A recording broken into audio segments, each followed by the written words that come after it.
Hello. Hi. Thank you everybody for tuning in. Today, we have Tonya from a Legal Aid Justice Center. She is an organizer. And we're going to be talking about what an issue that's actually known but is not really talked about here, and that's farm workers. Farm workers. Who are they? Where are they? And what are we doing to protect them? Right. So I want to pass it down to Tonya. Tonya, can you tell us a little bit about you and your work and what led you to this particular issue? Okay. My name's Tonya Osinkosky, and for a Polish last name, I speak Spanish. I don't speak Polish except for maybe 5 words, but I come from a family of immigrants. So I remember growing up hearing my grandparents who were first generation in this country. So I think that really came to bear on some of my interest in immigrant rights is that connection with my family as well. I work as a community organizer with migrant farm workers across the state of Virginia. And every summer for about the past 4 summers, I've spent on the eastern shore of Virginia, which is that part below Maryland. I think people know about the Maryland side, but as you get down into that peninsula area and as you cross that bridge going 14 miles out across the bay, there are a lot of agricultural workers in that area. And so I've lived out there, done organizing. We've just hired a full-time organizer who lives on Eastern Shore now. And my call to the work.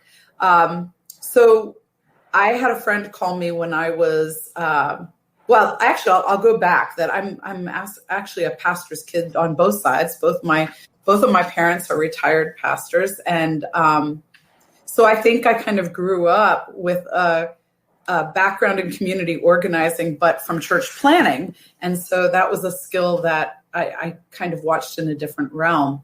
But I had a chance, somebody called me, a friend of mine from college said, let's go pick blueberries. And so we ended up living on a large labor camp up in Maine, and I was picking blueberries one summer after I was out of college. And that was very eye-opening for me, backbreaking work. And interesting work as I talked with people. And also, I think the other thing is that my ex-husband is from Guatemala. And when he came to the country, his first job was working in an orchard, picking apples in the Shenandoah Valley. And after that, he transitioned into working in a poultry plant. And so we do a lot of work with both, not just with migrant farm workers, but also the other aspects of agricultural work like poultry. We were involved in the new laws that came out on COVID for worker protections for COVID-19. So I think that's those experiences have helped shaped. And having lived in both Bolivia and Guatemala and with and working in agriculture alongside my family in Guatemala too. So, wow, thank you for sharing that with us. And so, can you share with us as well as what are the things that you have seen in the Eastern Shore? You are in the grounds with the farm workers, so I'm assuming you tend to see a lot of obstacles, a lot of suppression for these type of workers. So I don't know if you are comfortable sharing maybe some things that you have seen or some stories from your work. Sure. I think like the first thing that workers generally approach on wanting some help is on health. And so migrant farm workers are generally entitled to workers' comp, but it's not something that all employers put in for. And so it's, I think of myself that I didn't even know how workers' comp worked until I needed it as, working here in the United States and in Virginia. And so navigating people through that. But there are other things that are, workers' comp is not incredibly strong sometimes. And so, and if people don't know about their rights, sometimes they don't access it, right? But also there are other situations where maybe it's not quite seen, like in heat stress, right? That even though it might have happened from heat stress, it's reported a day later, and the way it's reported, the connection isn't always made or intentionally not made. And so, like, one of the stories I think of is that there was somebody last year who had gotten sick from heat stress, if I remember correctly. And this is passed down through other workers. He came back, he had a huge hospital bill, and he ended up, I didn't know about it. He ended up coming back this past year to pay off his bill. And so that was cutting in, like most of the workers that I know, for 10 months out of the year, they're not making more than $14,000 a year. And I know that we hear, oh, well, that's really great money in Mexico, which it is, right? But it's backbreaking work. But he came to be able to pay off a bill that, didn't know about access to financial aid. That's a huge chunk of money that he was hoping to be able to give to his family, and ended up going to pay a bill. And so, and people are worried about that, because not only is it huge bills, but it prevents, if you get into a bad accident or have health issues, that prevents you for the rest of your life for being able to provide for your family, right? So those are some of the things. I also, I'm just going to pull up, I love to collect the words of migrant farm workers to tell their story the best rather than relay them. So I'm going to read two quotes that I took from farm workers. And one of them is from a family that I met this year. And her quote is, "I've been moving to follow the harvest for 20 years. Before I worked, but now that my husband and I have 2 children, I stay at home with them in the labor camp. My husband earns $8 a day for the harvest. We have to measure it out over food, telephone, and gasoline costs. We have to tie our hands to not spend the money. The children need things, and we need to help our parents. We aren't here because we were born alone. We always need to take care of our families. My dream for my family is to live in one place and to buy a house. If that was possible with this wage, we would have achieved it a long time ago, but it's impossible with $8 an hour." And I'm just going to tie that directly into one of the bills that we are looking at this year. Last year, in January of this year, we introduced something to remove the minimum wage exemption for farm workers, which is based in our past of exploiting enslaved peoples, right? So while thankfully we're going to have $15 an hour. I think it's, 2024, right? That our minimum wage in Virginia is going up. Agricultural workers are cut out of that. And so we're looking at people who are living paycheck to paycheck and without that opportunity. So we're reintroducing it again when we really need the voices of our faith leaders and our congregations to speak towards that, to that, right? I want to read one other quote here, unless you have a question there, Yanet. Go ahead. No, go ahead. Their words are really important right now. Okay.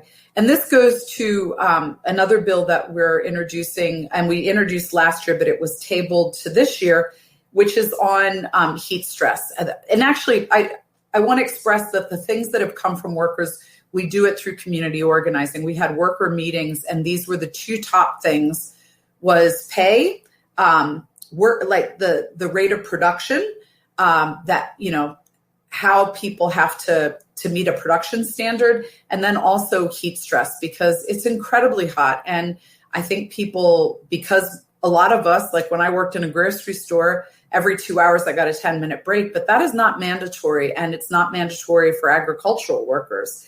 So I want to read this that I collected last year. "The supervisors want us to pick 18 to 19 buckets of tomatoes an hour. It's too much. We only get 1 break to eat during the day for lunch. Our bodies can't take 6 to 7 hours at that pace without eating, let alone every day in the hot sun. They are slaving us. We need at least 5 minutes to rest. But they put us on a list if we don't meet the production standard. They tell us there are a lot of other people from Mexico who will come to fill this job. Wow, thank you for sharing that. And I think before I move on, I want to kind of highlight two things that you said. These farm workers are seasonal workers that come here for only 10 months. Right. That their average annual income is $14,000 a year, and I want to, highlight that for folks that are watching us, because, that tends, that information we don't know, some of us don't know where our food is coming from and who's picking our food, right?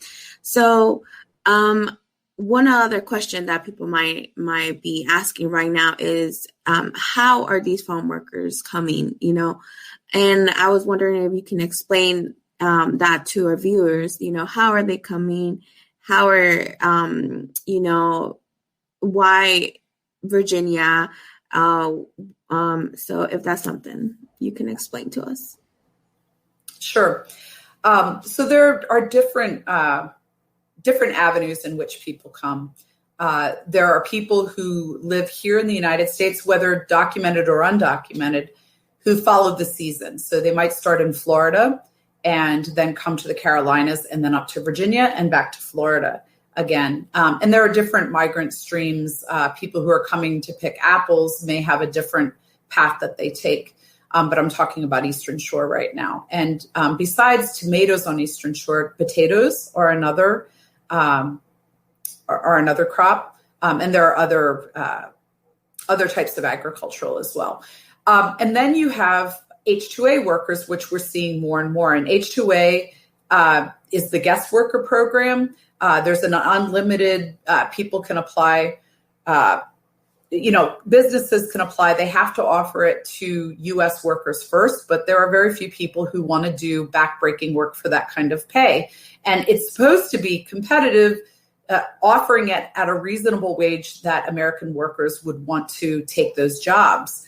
But that's not the case, right? And so they offer this visa to people generally from Mexico who will come up like anywhere from 3 months up to 10 months of the year, and then they return. But they're tied to one employer, and the H-2 programs are a little fraught in that way because you are tied to one employer, which means if you speak up about issues that are concerning you, you can get blacklisted and you just won't be brought back the next year. Or in some cases, we've seen in different parts of the state, if you speak up and you and family members or community members from your community, if you speak up, there's a possibility that your whole community won't be brought back. Because as the worker who said, there's 100 other people who could we'll just go to another place in Mexico and offer that job there. So it's fraught, right? Even though the what they call the adverse effect wage rate is $12.67 an hour. And you think, oh, well, that's good. They should be making more than $14,000. But if you're at the whims of weather, right? And so there's only a guarantee for 3/4 of that amount. So even if you're offered 36 hours, what they call the 3/4 guarantee only requires 3/4 of that, which is why you see people like, yes, that's a good wage in Mexico. But even there, people say that, you'd think that the cost of living is so much lower there, but food costs tend to be elevated there as well, right? So, yeah, that's definitely true. I am from Mexico and we're from Puebla. And so just an example is that usually in Mexico, the cheapest part of the chicken is like the insides. And that is even like now really costly for families that don't make a livable wage. So that is even, that's alarming, right? And so, so I wanted to tie down and make sure the folks know that, farm workers' rights is not just an immigrant issue. It's also an environmental issue, as Tonya mentioned, that heat stress is really important for farm workers, and as well as workers' rights is tied down to farm workers. So there's a bunch of intersectionality between this issue, and it's really important. And so now that, even though Tanya mentioned a little bit about the bills that we are going to move forward in this General Assembly, we can maybe go in a little bit more deeper into each of them. And so you mentioned that farm workers wanted you to remove the minimum wage exemption because they're not getting paid livable wages. So to our viewers, what is something that you could maybe explain in one sentence what it is and what they can do? Okay. So to reiterate some of this, is that it is based on the fact that people who are not entitled to it generally were African-American workers in this country. And so we have continued that legacy of racism in this state because there's a strong agribusiness lobby, right? And so we need to look at in this age of the advocacy that we're doing for Black Lives Matter, and realizing that it is that there are immigrant workers who have taken over a lot of those jobs and who are still living with those remnants of racism in this country. And so what we're asking is that the minimum wage exemption is removed so that farm workers are also entitled to the benefits of what everybody else is. Because if not, we will continue to see people who are working in dairy. I know people who work in dairy who make $9 an hour, who are not entitled to overtime. That's a whole other issue. And continue as the rest of us are looking at a livable wage and knowing that these are our essential workers. Like we uplift in our feeds about we got to protect our essential workers, but we're not protecting our essential workers when we keep subjecting them to such incredibly minimum wages, right? Not even the minimum wage, right? Yeah. Yep. So that's what we're asking. And what you can do, so you see that we have Justice for All there. I think we're going to be putting up our Facebook, Legal Aid Justice Center. So when there is a call to action for specific legislators, you can sign the petition. We're going to have all of our bills up there. And as we get closer to General Assembly, you can do that. I would say the other thing is if you care about, and the thing is that wherever you live, there are agricultural workers. Even in urban areas, we have H-2B workers, which is the non-agricultural guest worker visa, who are working in landscaping or lifeguarding or selling ice cream and who are subjected to exploitation. And so if you are interested, get in touch with us. And everybody has a different skill set, whether yours is research or you want to be on the ground visiting people. Get in touch with us, send me an email, and we will look, even in this time of the pandemic, how we can connect you into your communities. And we also have a Facebook site that is bilingual that you can connect to that as well. Okay, well, thank you for that. And I want to highlight two things that you mentioned, H-2A visas and H-2B visas. And this is really important, I think, for folks to kind of understand, because it's a little bit confusing even for me at the beginning. And so H-2A visas are the guest workers program and under where farm workers are, right? And then you have the H-2B visas, which are where landscapers, construction workers, and you said, I didn't even know ice cream workers were under that program either. So that's, but what is the difference between those two type of visas? So one is for agriculture, the H-2A, and it's pretty wide open for for employers to apply for that. H-2B is limited, and it's for non-agricultural workers. And truth be told, for landscaping and construction, you would think that people who live in the United States in the time of a pandemic where we have unemployment, that people would be interested. But we do see employers who kind of skirt around that and still apply to try to get workers coming, because it's well, they're saying that they can't find people, but I don't believe that is the truth, right? Maybe for agriculture. But if you're not finding people, then you're not paying the correct wages, and you're not giving the benefits that you need to give and the treatment that, Yeah, no, you are totally correct. And so, for BICCP, there's different actions that y'all can also take, which is signing our petition that is up in our website, as well as engaging your legislators into this issue, and addressing and educating yourself. I think one of the most important part about jumping or having the passion into an issue is educating what is happening and what is going on, right? And so I want to share before we move on that we will have a Farmworkers 101 in December 21st, along with Tonya, and we're going to go more in depth into the history of farm workers and basically the intersectionality within, Black farm workers, Filipino farm workers, Latinx farm workers, women farm workers, that we tend to, have these conversations, but we forget that they are there. And that's really important to uplift.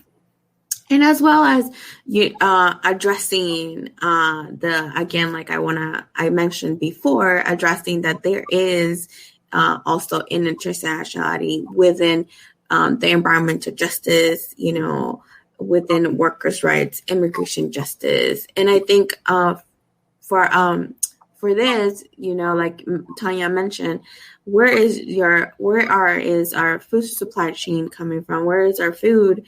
And is that a fair,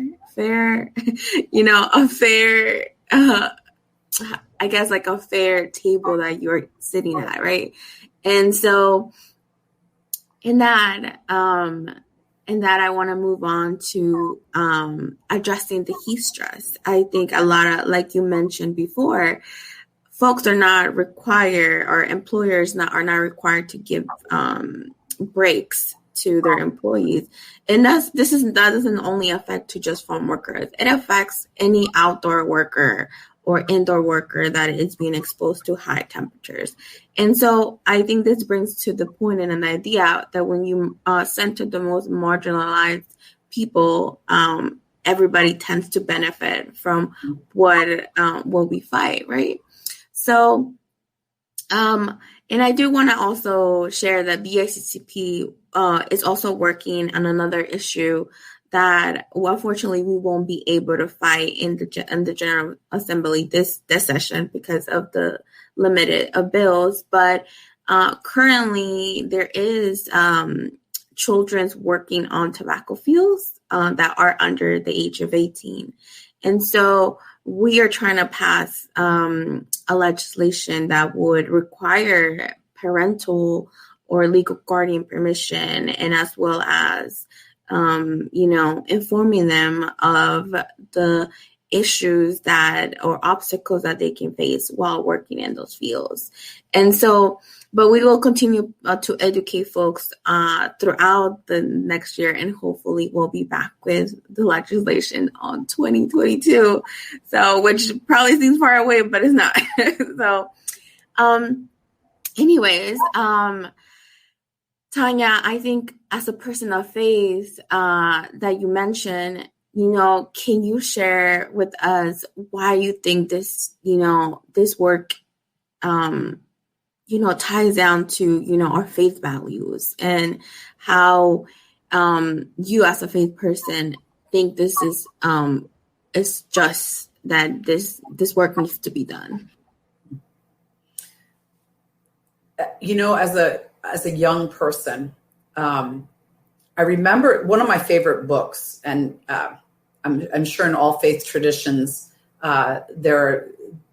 justice is pivotal, right? But I remember reading the book of Isaiah as a young person, and thinking, wow, and then starting to see it all through, right? Scripture is that our faith needs to be lived out here. It has to be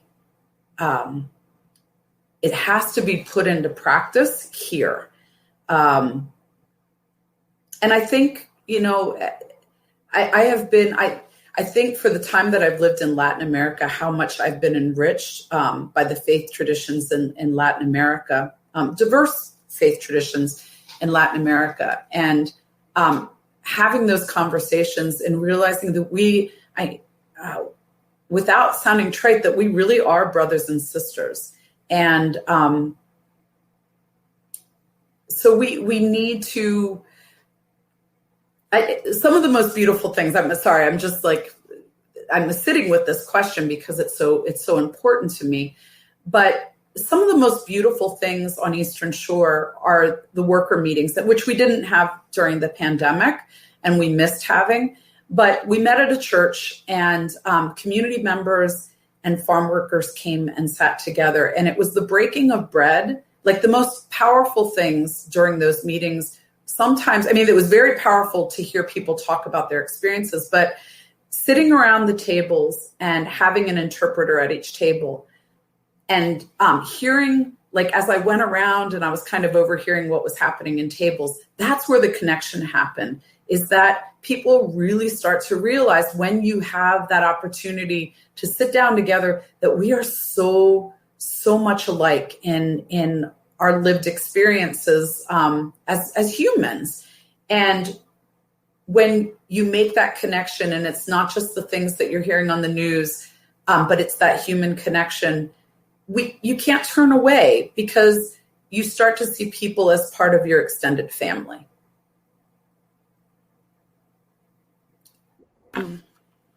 Wow, thank you for sharing that. I think that's really important. One thing about, I can speak for my folks, like, we being Mexican, sharing our food is a type of love language, sitting down at the table, that's our love language, and so that's really important to highlight. And so we have come to an end of our show, but I want to give you another minute to say any last words before we end. Tonya? Yeah, reach out to us. Go in your community. There are migrant and agricultural workers, and whether they be landscapers or whatever they're doing, reach out to us, reach out to people who are connecting, because the thing that I hear from migrant workers and agricultural workers, especially who are migrant, is that we feel isolated, and when people come to our country, we receive with open arms. And that's not the experience of people coming here. They're hidden in plain sight. And a lot of times they're going to work, coming home, and they want to connect. They want to learn English. They want to interact and have a real experience here in the United States. And so find out who's connecting in your communities. And if not, contact us and we will help you connect.